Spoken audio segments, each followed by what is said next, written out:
Hey lovelies, how's it going? In late 2012 and early 2013, I went on a trip abroad for the very first time. I headed out on a freakishly huge plane for 9 hours.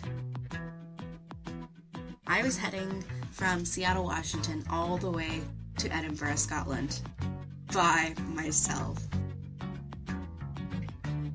I was truly going to have an experience of a lifetime, and I was super duper excited.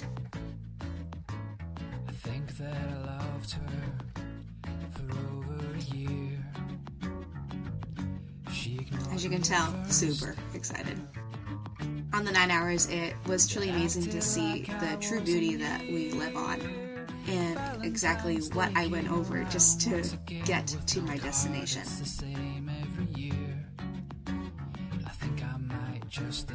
We landed in the Heathrow Airport in London, England, and I quickly realized, holy cow, the airport there looks like a mall. It was absolutely amazing to see all the different cultures and all the different people that were there just to get from one place to the other. I waited 4 hours for my plane to finally get there while I looked around at a whole bunch of little shops.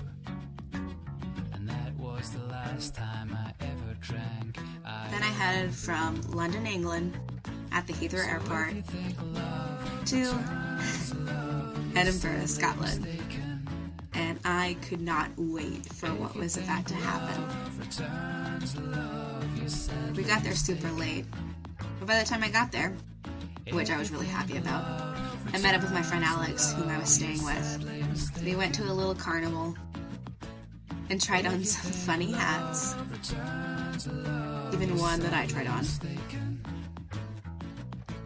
And I even saw some iconic things that you would find in the UK, like a telephone box. Right, that's a top of red man.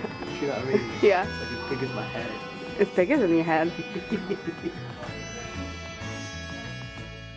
Since the food there is so rich, it was truly amazing to see what goes into making even a course of food. The wine and all the types of drinks that you would see there were also equally as fantastic, just because everything was so rich in quality. A lot of the food that was there and a lot of the fruit and vegetables as well were really interesting because I had never seen them before, or I had never experienced what they would look like ever. I eventually did try haggis, and that was an experience all on its own. The next day we actually went on some bus tours, where I got to see my favorite building, the Scott Monument, including where Robert Burns lived. We saw a lot of different buildings and a lot of different architecture. It was truly amazing, to say the least.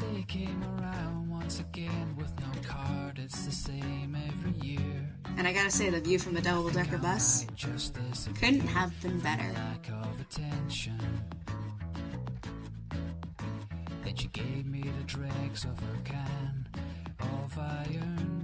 The history that we learned on that bus tour, and on every bus tour we went, was truly remarkable. The history that's gone into making such an iconic and cultural city. Sadly, they can contain more than her love, unless love came ready to chew.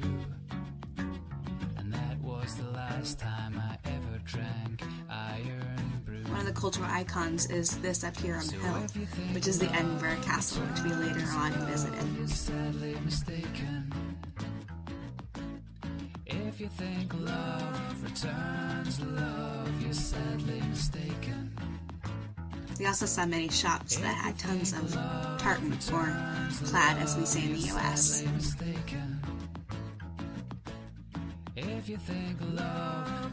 We also learned about a lot of different places where the Queen would stay when she was in residence, which she usually is at least once a year.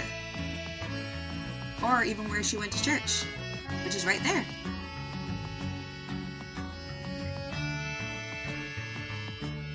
And one of the most popular places to hike in Edinburgh is at Arthur's Seat, which is very popular and you can hike from all sides. There's also different kinds of brick everywhere, which I had no idea there were different kinds. And tons of estates as well. And political buildings. And giant hotels that look like castles. I gotta say, the view from everywhere was pretty remarkable. And the ocean itself felt like a little bit of home.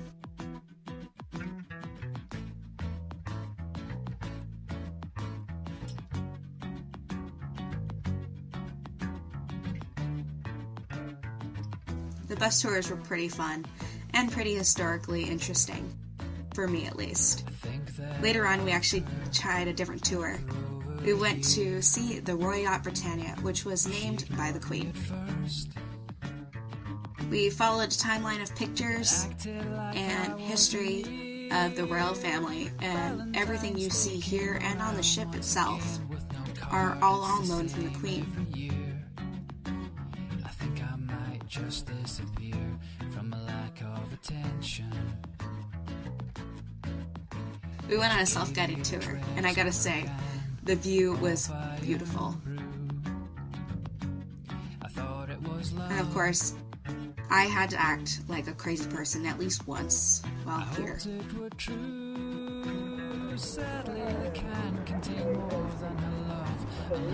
Jump ship! Jump ship!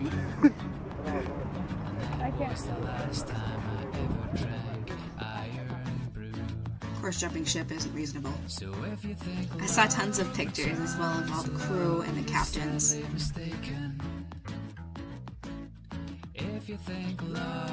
Everything as you see it here and in every single room was meticulously restored to its original glory, as well as the Queen's room, which had some of her original pictures in it. And the captain's room as well.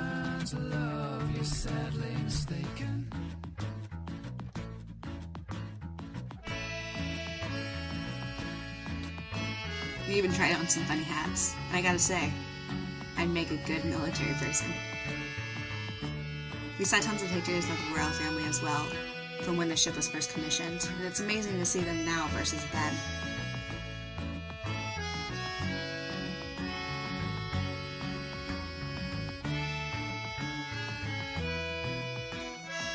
Like I said, a lot of things were meticulously restored. And they explained every single little bit through our tour. They even had computers. Who knew?